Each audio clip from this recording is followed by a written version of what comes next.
All right बच्चों, तो देखो जो भी आप लोगों ने अभी मुझे पहले से ही मार्क करा रखा है, मैं वो एक एक करके आपसे डिस्कस करूंगा।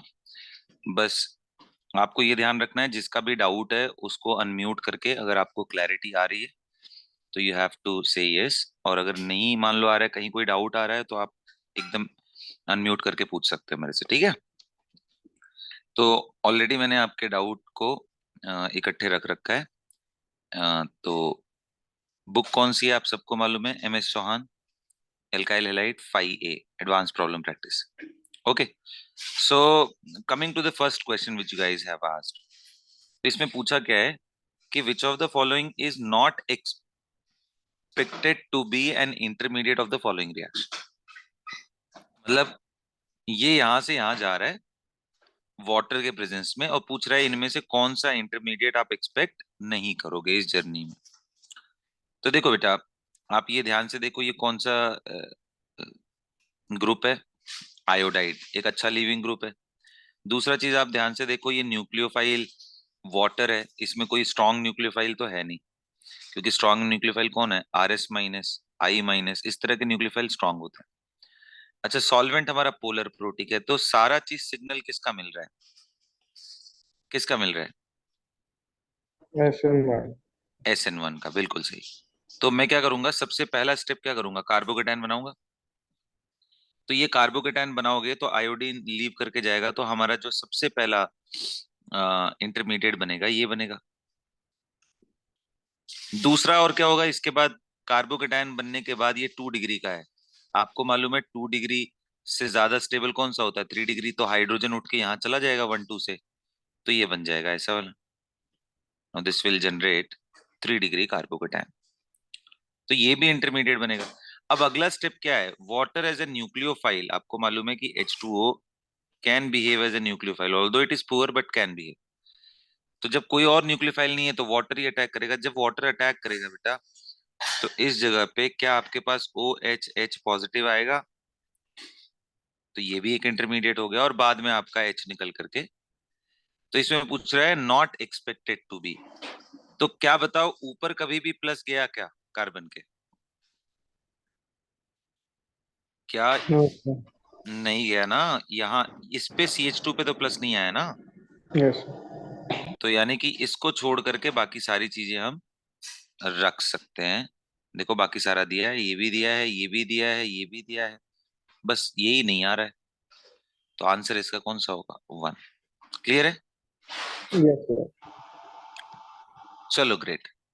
फिर अब हम लोग एक काम करते हैं, इसके बाद जो अगला हमारा प्रॉब्लम है, जो आप लोगों ने मेरे से पूछ रखा है, that is question number, just give me a moment. So अगली जो प्रॉब्लम आपने मेरे से पूछ रखी है, that is question number 7 straight away. जिसका भी ये क्वेश्चन हो, आप अनम्यूट करके मेरे से कम्युनिकेट कर सकते हो। तो इसमें देखो क्या है कि इधर फ्लोरीन लगा है, इधर ब्रोमीन लगा है, और NaI लिया है 1 मोल का, वो भी मीडियम कौन सा है, एसीटोन। तो बताओ क्या एसीटोन पोलर प्रोटिक सॉल्वेंट है या एप्रोटिक सॉल्वेंट। Aprotic. Aprotic. हाँ, तो अब एप्रोटिक सॉल्वेंट है, इसका मतलब इसमें कार्बोकेटायन इंटरमीडिएट हम नहीं बनाएंगे। तो ये कौन सा सिग्नल दे रहा है, is it giving me a signal of SN1 और SN2।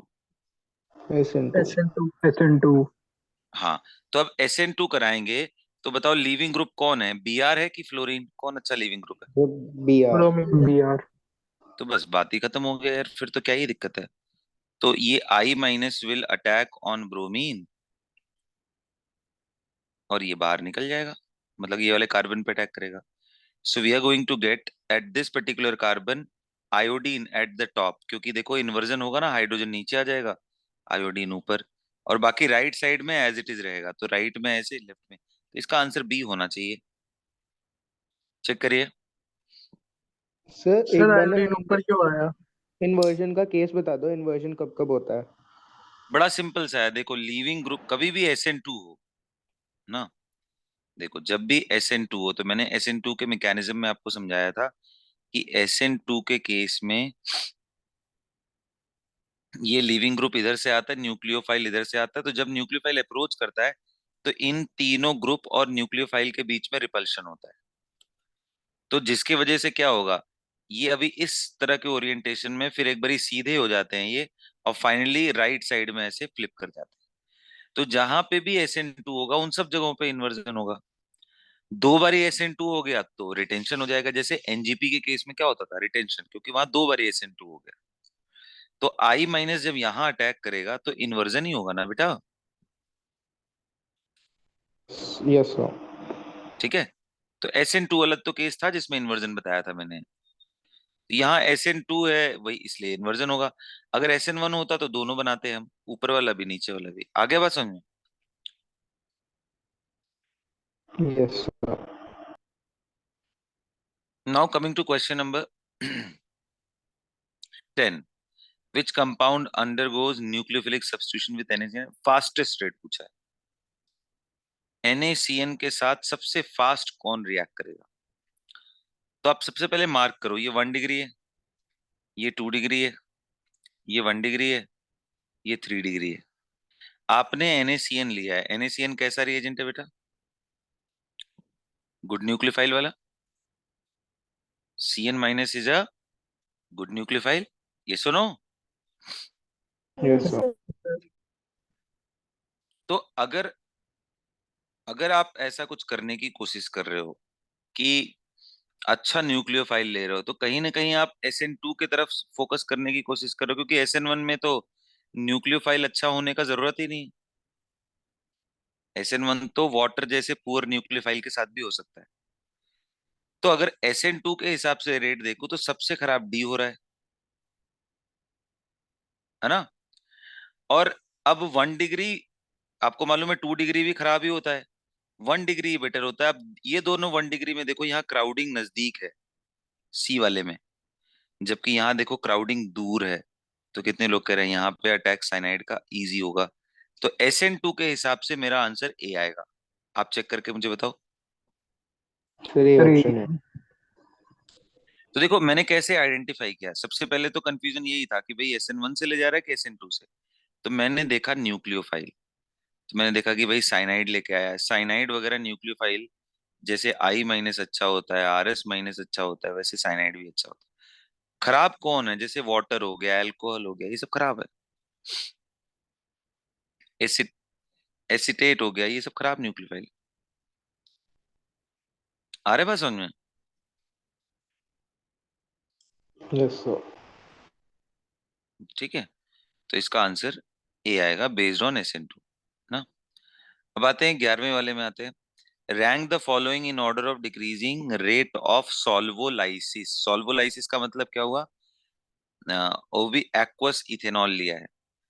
एक्वस इथेनॉल का मतलब क्या है, वाटर लिया है, साथ में इसके साथ मिक्स कर दिया है C2H5OH, यही लिया है। मतलब इसने क्या लिया है बेटा, कैसा सॉल्वेंट है ये, पोलर प्रोटिक या पोलर ए प्रोटिक।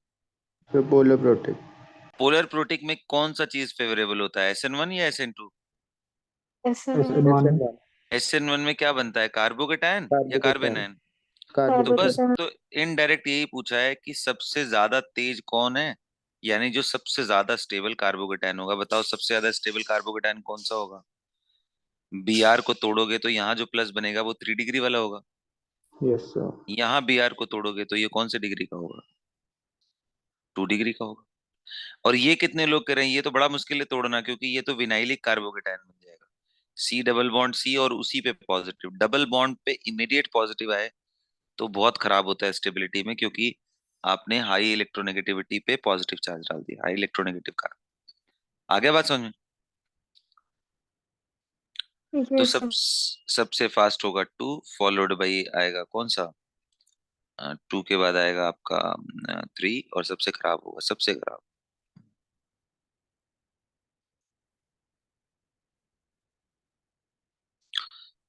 ठीक है बेटा, बोलिए। तो अब आते हैं क्वेश्चन नंबर 13 पे। जिसका भी डाउट है अनम्यूट कर लेना। विच of the following reactant will not favor nucleophilic substitution reaction. Sir सिर्फ ए पार्ट समझा दो। अच्छा ठीक है, मैं उसको पे तो देखो इसमें बोल रहा है कि not favour nucleophilic substitution reaction.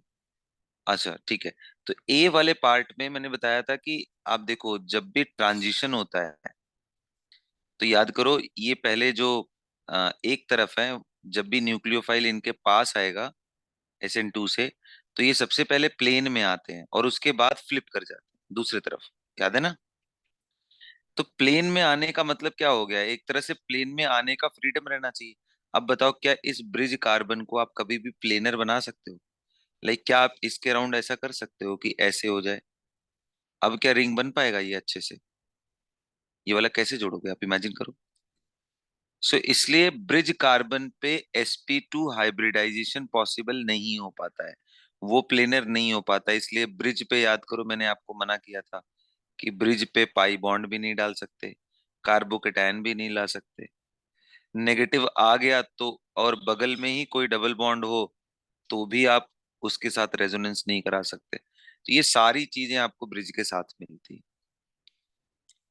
तो इसलिए न्यूक्लियोफिलिक सब्स्टिट्यूशन में कार्बोकेटायन मैकेनिज्म से तो चांस ही नहीं है प्लस लाना, और दूसरा जब कोई न्यूक्लियोफिलिक अटैक करेगा तो भी पॉसिबल नहीं है पीछे की साइड से।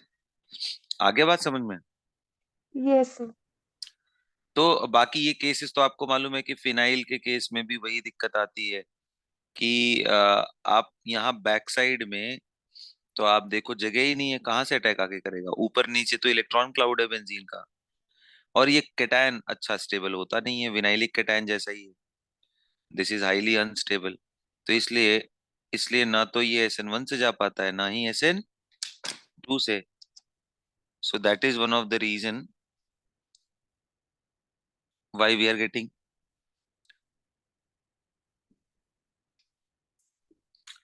That is one of the reason कि ये भी नहीं आएगा।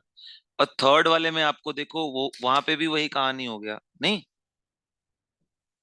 आप थर्ड वाले में देखो 1 डिग्री कार्बोकेटायन अच्छा बनेगा नहीं, तो इसलिए SN1 से आप सोचोगे नहीं।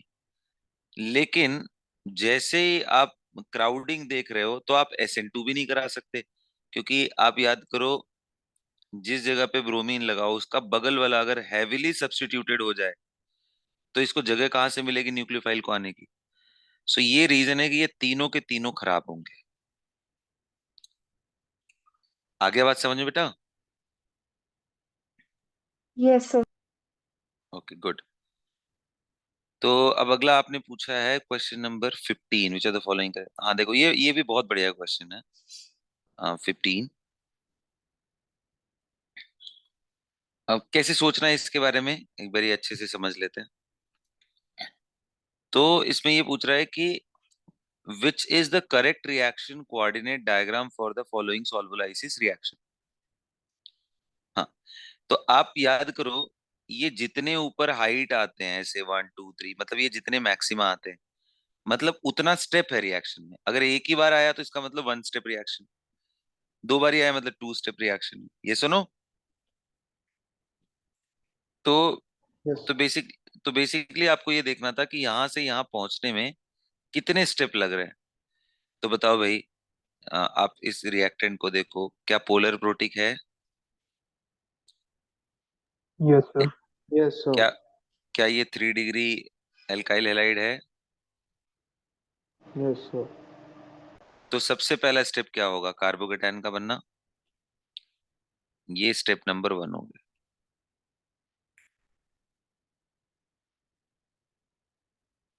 दूसरा स्टेप क्या होगा, वाटर इस पे अटैक करेगा। ये TS1 हो गया, ये TS2 हो जाएगा कब, जब वाटर इस पे अटैक करेगा कार्बोकेटाइन, क्योंकि न्यूक्लियोफाइल और कोई है ही नहीं।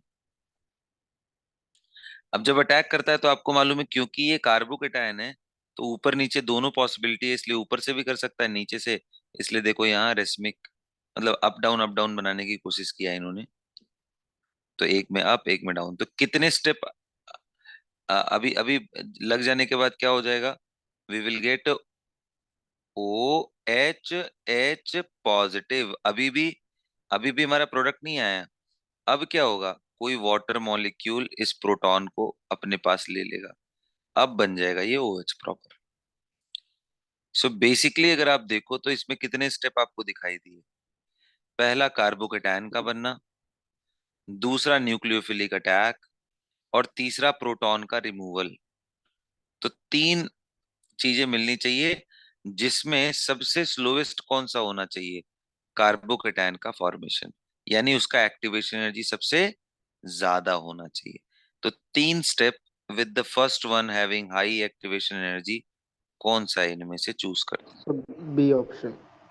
बी, देखो इसमें सबसे हाईएस्ट है, फिर थोड़ा कम, फिर थोड़ा और कम। बाकियों में तो दो ही दो दिया है, तो गलत ही है। आगे बात समझ में। Yes, sir. अब आ जाओ क्वेश्चन नंबर 16 देख लेते हैं। तो 16 में आपने लेवलिंग कर रखी है। यहाँ पे 14 कार्बन बन रहा है, C14, जो ब्लैक कलर से दिखा है, और बोल रहा है RCO2H लेकर के बताओ इसमें क्या प्रोडक्ट बनेगा। तो वैसे मेरे लेक्चर में मैंने इसका डिस्कशन किया था आप लोगों को ना। ये केस किसका है, नेबरिंग ग्रुप पार्टिसिपेशन का। मैं पूरा बढ़िया से बना करके दोबारा समझा देता हूँ। तो देखो इसमें मैं जो इन्होंने ब्लैक कर रखा है मैं इसको स्टार मार्क कर लेता हूँ, और दूसरा CH2,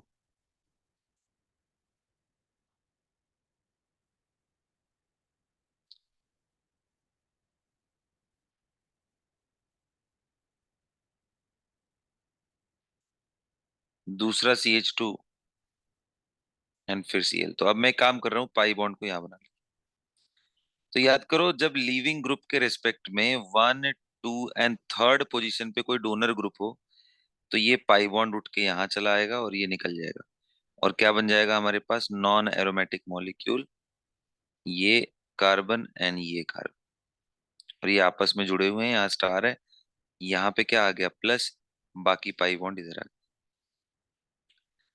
तो ये जो हुआ ये NGP का पार्ट है, कि मतलब थर्ड पोजीशन पे डोनर ग्रुप है तो वो डोनेट कर देगा। अब अगला क्या है, इसके बाद इसको एरोमेटिक बनना है, तो हमारा कोई न्यूक्लियोफाइल सॉल्यूशन में है क्या, तो हाँ जी है। कौन सा है, कार्बोक्सिलिक एसिड का पार्ट। तो आप इसका लोन पेयर इसको दे दो, यानी बेसिकली आप ये न्यूक्लियोफाइल को ले जाके जोड़ना। तो मैं उसको NU लिख दे रहा हूँ। NU यहाँ भी अटैक कर सकता है बेटा, और यहाँ पे भी। अटैक यहीं पे क्यों कर रहा है, क्योंकि ये तुरंत एरोमेटिक बन जाए। यहाँ पे करेगा तो भी ये यहाँ आएगा। तो यानी कि अब देखो, अगर पहले वाले पे करता है अटैक, तो प्रोडक्ट ऐसा बनेगा, यहाँ double bond double bond double bond. पहले वाले पे अटैक कर दिया आपने, तो ये बॉन्ड ओपन हो जाएगा। अगर आप यहाँ अटैक कर रहे हो ये, तो ये नॉर्मली क्या हो जाएगा, इधर की तरफ से स्टार रहेगा, फिर दूसरा CH2, एंड ये न्यूक्लियोफाइल, और न्यूक्लियोफाइल आपको मालूम है।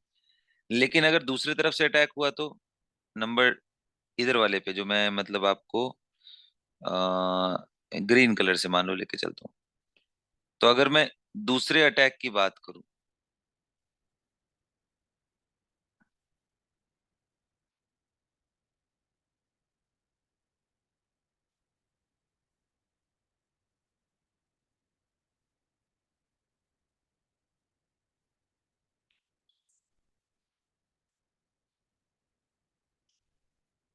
सेकेंड अटैक की बात करूं, अगर यहाँ अटैक हुआ, तो यहाँ अटैक होगा तो ये बॉन्ड तोड़ करके मेरे को यहाँ बिठाना पड़ेगा।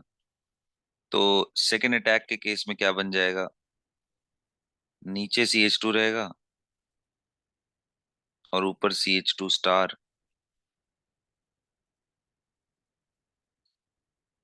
और यहीं पे क्या हो जाएगा, न्यूक्लियोफाइल, और नीचे ये बेंजीन बन जाएगा।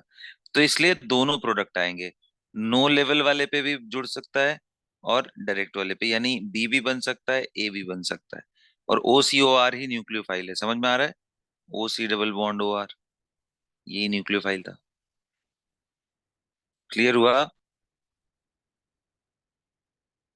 Yes, sir. ठीक है, चलो 16 के बाद आते हैं क्वेश्चन नंबर 18 पे। अब पूछ रहा है इसमें क्या, कि correct graph for SN2।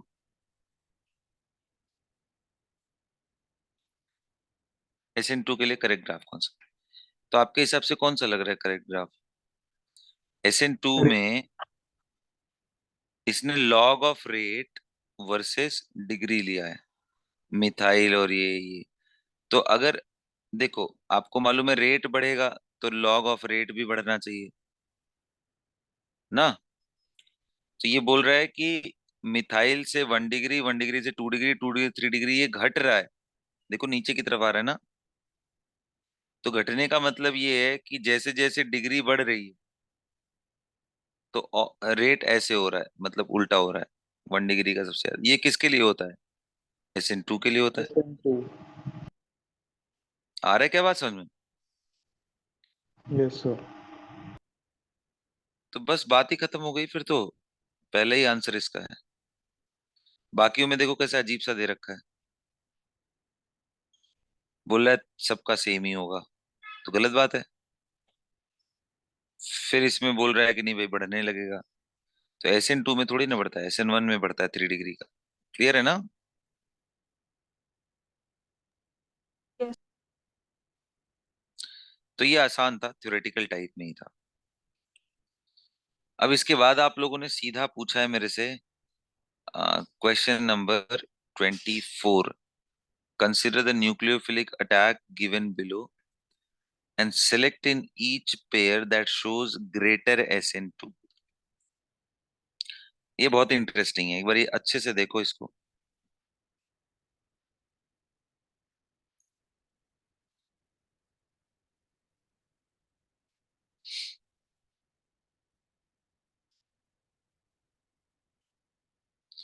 Consider the nucleophilic attacks given below. तो अब बोल रहा है कि भाई सारे चीजों को कंसिडर करो, लेकिन उसमें आंसर वो करो जिसका SN2 ज्यादा हो। Select in each pair that shows greater SN2। तो अब बताओ, पहले वाले में 1 और 2 में किसका SN2 फास्ट होगा? तो आप चेक करो डिफरेंस क्या है। पहले और दूसरे में न्यूक्लियोफाइल सेम है, बदल क्या रहा है, यहाँ ब्रोमीन लगा दिया, यहाँ पे OCO CH3 लगा दिया, यानी लीविंग ग्रुप बदल रहा है। बताओ किस में लीविंग ग्रुप बेटर है? ब्रोमीन। हाँ जी, ब्रोमीन। फर्स्ट वाले में। हाँ, तो इसलिए ये बेटर रेट से जाएगा। ठीक है, तो पहले वाले का ए हो गया। ऐसे ही आप सेकंड वाले में देखो क्या बदल रहा है। तो इसने CH3Br सेम कर लिया, अब न्यूक्लियोफाइल बदल रहा है। Which is better nucleophile, negative वाला या न्यूट्रल वाला? सर नेगेटिव वाला। नेगेटिव। तो इसमें भी पहला हो गया फिर। ठीक है, सी वाले में देख ले रहे हैं। तो सी वाले में क्लोराइड आयन I- DMSO ले लिया है। अच्छा, DMSO सॉल्वेंट में कितने लोगों को याद है कि DMSO में न्यूक्लियोफिलिक कैरेक्टर उल्टा हो जाता है, F- फिर Cl- फिर Br-। यस सर वो। सॉल्वेट नहीं कर पाता है ना अच्छे से। पोलर प्रोटिक में क्या यस सर। होगा, F- will be heavily solvated, तो मुश्किल हो जाएगा उसके लिए थोड़ा अटैक करना। तो अब इसका करेक्ट आंसर क्या है बताइए, करेक्ट आंसर क्या है इसका? सर पहला ये ही है फिफ्थ जिसमें वाला। Chlorine negative. मतलब फर्स्ट हाँ, वाला। फर्स्ट वाला ही, बिल्कुल। इसके बाद डी वाले में देख लेते हैं। मिथेनॉल में लोगे तो आपको मालूम है कि फिर I- बेटर होगा, पोलर प्रोटिक में I- बेटर। तो ये वाला केस ऐसा है जिसमें ये बेटर होगा। क्लियर? Yes sir. तो क्या आएगा? सर सी वन, ऑप्शन। 1, 3, 5 और 8। ठीक है ना? तो अब ये छोटी छोटी चीजें जो मैंने सिखाई हैं बेटा, उसको इकट्ठे कैसे यूज करना है यही आपको देखना है। आइए 25th देखते हैं। Right, which of the two stereoisomer of 4 T-butyl chloride hexyl iodide with this faster and why? ठीक है, कहानी देखो क्या बोल रहा है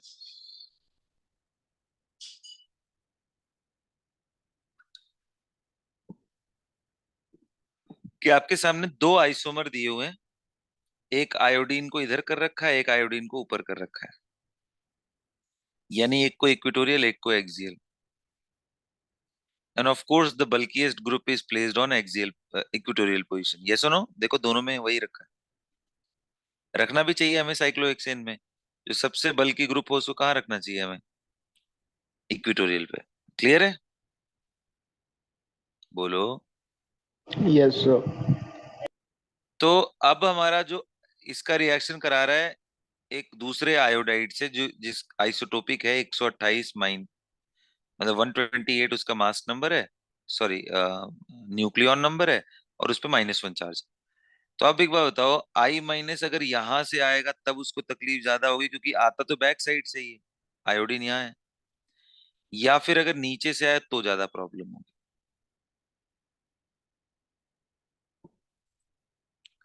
तो देखो यहां से आने का मतलब क्या है, अगर इस साइड से आ रहा है, पहली बात तो बैक साइड इसका बनता है ऐसे, इस लाइन के along। तो कितने लोग समझ रहे हैं कि आई माइनस आएगा तो एक तो ये ग्रुप भी बीच में है, ये दोनों हाइड्रोजन हाइड्रोजन भी है, तो ये थोड़ा तकलीफ करेंगे।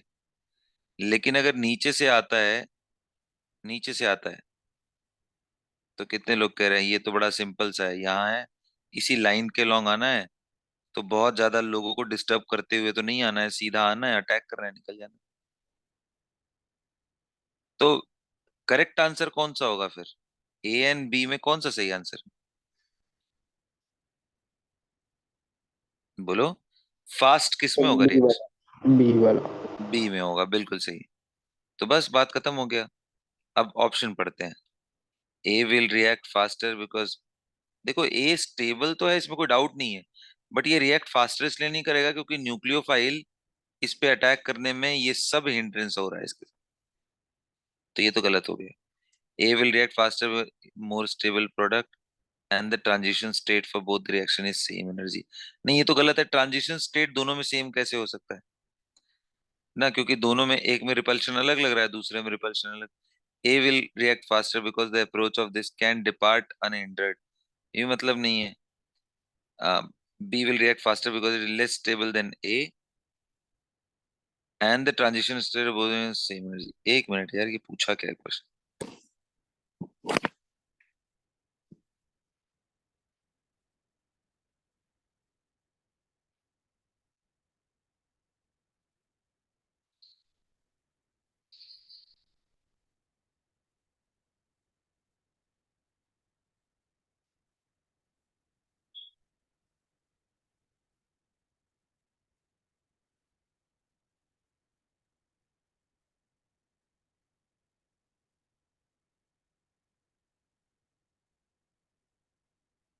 हम्म।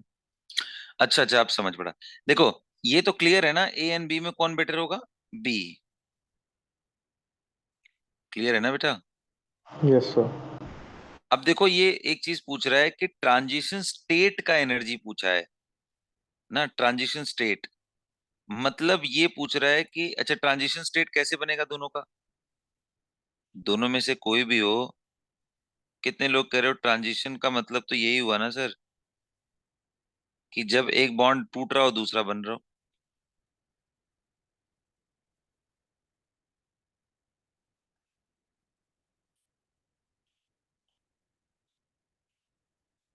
तो देखो दोनों का ट्रांजिशन स्टेट कितने लोग कह रहे हो सर ऐसे ही बनने वाला है, एक आयोडीन टूट रहा होगा, दूसरा आयोडीन आके जुड़ रहा होगा। ये सुनो, बोलो भाई। Yes sir. Yes sir. अब भाई उसके बाद ये इधर वाले जो भी होंगे, वो तो दोनों के लिए ओरिएंटेशन सेम, क्योंकि ऊपर भी आयोडीन नीचे भी आयोडीन। तो अब इस बात से फर्क कहाँ रह गया कि ऊपर से कनेक्ट होके जा रहा है या नीचे से? तो ये transition state of both will have same energy, इसमें कोई डाउट नहीं है।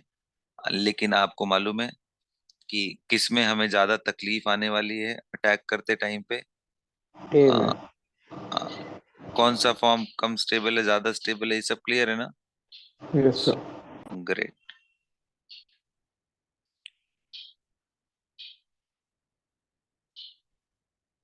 अच्छा, ठीक है, 25 हो गया। अब आ रही है बात 26। देखो इसका की गलत दिया हुआ है, ये प्रॉब्लम मैंने डिस्कस किया हुआ है, तो इसका की गलत दिया हुआ है इन्होंने। इसका करेक्ट आएगा ओनली दिस मॉलिक्यूल ना। अगर आप, ये की तब सही होगा जब यहाँ पे जेड की जगह पे ई ले लो, तो आज पहले मैं समझा देता हूँ है क्या कहानी, उसके बाद बात करते हैं, ठीक है। इसने पूरी कहानी में क्या समझाया है, बोला है कि भाई हमारे पास क्या है, एक सिस आइसोमर जेड। देखो यही है ना, Z2 ब्यूटीन, यही बनाया है। अब बोल रहे हैं इसको ब्रोमीन के साथ रिएक्ट कराएंगे, ब्रोमीन वाटर। तो याद करो, जब ये ब्रोमीन वाटर के साथ रिएक्ट करेगा तो ये एंटी एडिशन होगा बेटा। ब्रोमीन पहले बीच में साइकिल बनाएगा और वाटर अपोजिट साइड से आके अटैक करेगा, ये निकल जाएगा। बोलो सही बोल रहा हूँ? Yes sir. तो अब कुछ ऐसा होगा कि भाई एक तरफ ब्रोमीन नीचे होगा और OH ऊपर होगा, है ना। अब कितने लोग ये कहने जा रहे हैं कि सर अब आपने बेस भी डाल दिया इसमें, देखो ध्यान से। जैसे ही आप बेस ले लेते हो, देखो, ट्रीटेड विथ रिजल्टिंग मिथॉक्साइड यानी CH3O-। जैसे ही मैंने इसमें बेस डाला, तो कितने लोग कह रहे हैं कि बेस डालते ही, बेस डालते ही that is going to take the proton first. और जैसे ही प्रोटॉन ले लेगा तो ये क्या बन जाएगा, O-। और O- बनते ही कितने लोग कह रहे हैं बगल में लीविंग ग्रुप बैठा पड़ा हो तो उस पे अटैक करके ब्रोमीन को बाहर निकाल देगा। और जैसे ही ब्रोमीन को बाहर निकालेगा तो कितने लोग कह रहे हैं carbon oxygen carbon epoxide bond बन जाएगा। और CH3 इधर वाला अंदर था, इधर वाला भी अंदर, इधर वाला H बाहर, इधर वाला H, तो ये ऐसे ही रह जाएगा। तो इसलिए मैंने आपको बोला कि बेटा जिस साइड में जो ग्रुप है वो उसी साइड रह जाएंगे। CH3 अंदर था तो अंदर ही, बाहर था तो बाहर ही। यानी सिस फॉर्म बनने वाला है, क्योंकि पहले भी अंदर था और अभी भी ये अंदर है। तो देखो CH3 इसमें बाहर दिया है ना, या दोनों अंदर कर लो या दोनों बाहर कर लो, बात एक ही। लेकिन दोनों CH3 अंदर या दोनों CH3 बाहर होने, बीच का कोई केस नहीं होना चाहिए। तो इसका की गलत दिया होगा। समझ में आ गया सबको? बोलो भाई। Yes sir. चलो अब इसके बाद 28 देख लेते हैं, जो आपने डाउट पूछा है। अब आपने जो पूछा है इसके अंदर देखो, identify products of the given reaction. One लिखा है जिसमें OTS है, NME2, और दूसरा लिखा है ये। तो ये भी देखो NGP का ही है ना। आप देखो ये लोन पेयर वाला जो ग्रुप है, और यहाँ OTS है, लिविंग ग्रुप है। ये दोनों इसके रिस्पेक्ट में नंबर 1 2 3 पे तो है, लेकिन ये सेम साइड हो गया। अपोजिट साइड होना चाहिए था, तो बैक साइड अटैक करता, ये निकल जाता। तो यानी पहले वाले का जो रेट होगा वो काफी स्लो होगा। सेकंड वाले में ऑन दी अदर हैंड ये बैक साइड है तो ये अटैक करेगा, ये निकल जाएगा। यानी आपका इंटरमीडिएट बनेगा 5 मेंबर लेकर के नाइट्रोजन Me, यहाँ प्लस। और बाद में भाई आपने कार्बोक्सिलिक एसिड ले रखा है तो वो अटैक कर देगा, इस कार्बन पे अटैक करेगा या इस पे। जब भी अटैक करेगा तो नीचे की तरफ आएगा, बैक साइड आएगा। तो दो बारी SN2 हो गया ना, तो बैक साइड से आएगा। तो यही है, और इसमें ये डायरेक्टली अटैक करेगा बैक साइड से।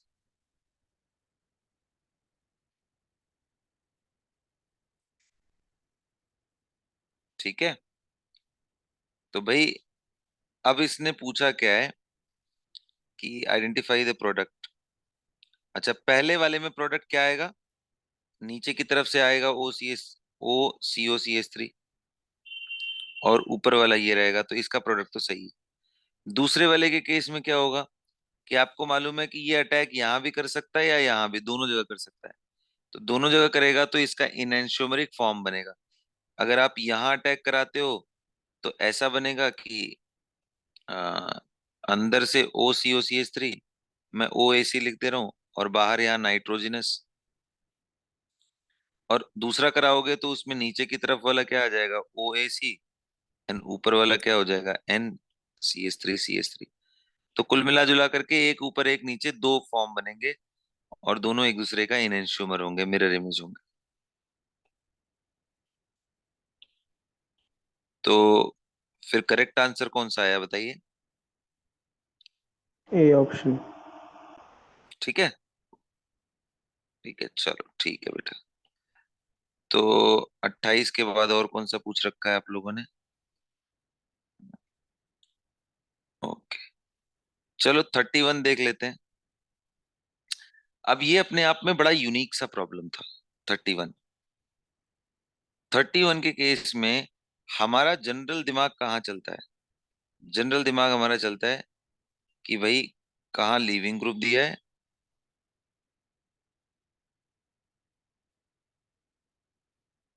वहीं मैं NH2 माइनस का अटैक करा दूंगा, निकल जाएगा। और अगर गर्म किया होता तो मैं एलिमिनेटेड प्रोडक्ट बनाता। बोलो। तो भाई जब हीटिंग नहीं किया है तो कौन सा फेवरेबल है, सब्स्टिट्यूशन या एलिमिनेशन? Substitution. और ऊपर से 2 डिग्री 3 डिग्री रहता तो हम फिर भी सोचते एलिमिनेशन कराए ना, क्योंकि ये मीडियम इसने ऐसा ले रखा है, डाई मिथाइल ऑक्सी इथेन। ठीक है, तो अब हमारे पास ऑप्शन एक तो ये है कि NH2 सीधा अटैक करा करके इसको बाहर निकाल दो, यानी आपका प्रोडक्ट ये बन जाता। देखो इसमें NH2 वहीं पे किया है, लेकिन इसमें पंगा क्या है, because NH2 minus is a powerful base. याद करो पावरफुल बेसिस में मैं कुछ लो का नाम लेता था। NH2 minus and R minus ये सब बहुत ही पावरफुल होते हैं। हाँ, OH माइनस से थोड़ा बेटर OR माइनस होता भी है, लेकिन NH2 माइनस और OR simple R minus they are very very powerful. तो बेटा अगर ये पावरफुल हो गया तो ये सबसे पहले ढूंढेगा क्या मुझे कहीं कोई रीजनेबल एसिडिक हाइड्रोजन मिल रहा है क्या। तो क्या आपको दिख रहा है इसमें एसिडिक हाइड्रोजन? हाँ जी सर। जो हाइड्रोजन निकालने से डेवलप हुआ नेगेटिव आयन रेजोनेंस स्टेबलाइज्ड हो जाए विथ हाई इलेक्ट्रोनेगेटिव एटम, वो हमारा एसिडिक हो जाता है। तो ये हाइड्रोजन एसिडिक है बेटा, जो सल्फर डबल बॉन्ड होके बगल वाला है, इसलिए उसको निकाल देना है। तो आप जैसे ही निकालोगे, आप जैसे ही ये हाइड्रोजन निकालोगे यहां से, NH2 माइनस आके जैसे ही इसको निकालेगा, वैसे ही यहाँ नेगेटिव आ जाएगा। और एक बार ही नेगेटिव आ गया तो अब ये इंट्रामोलिकुलर रिएक्शन हो जाएगा। ये लीविंग ग्रुप है, 1 2 3 4 पांचवें नंबर पे है, ये अटैक करेगा, ये बाहर निकल जाएगा। यानी आपका 5 मेंबर रिंग बन जाएगा, बेंजीन के साथ डबल बॉन्ड हो, उसके बाद 5 मेंबर का ring. This will be your final product. तो इसका आंसर कौन सा है? बी। सबको क्लियर हो गया भाई? बोलो। Yes, sir. सर। अच्छा, ठीक है। तो I guess we are done with this, है ना? तो हमने 31 तक अभी डिस्कस कर लिया है, बाकी का मैं आपको अगले लेक्चर में डिस्कस करता हूँ। ठीक है, so that's all for the recording.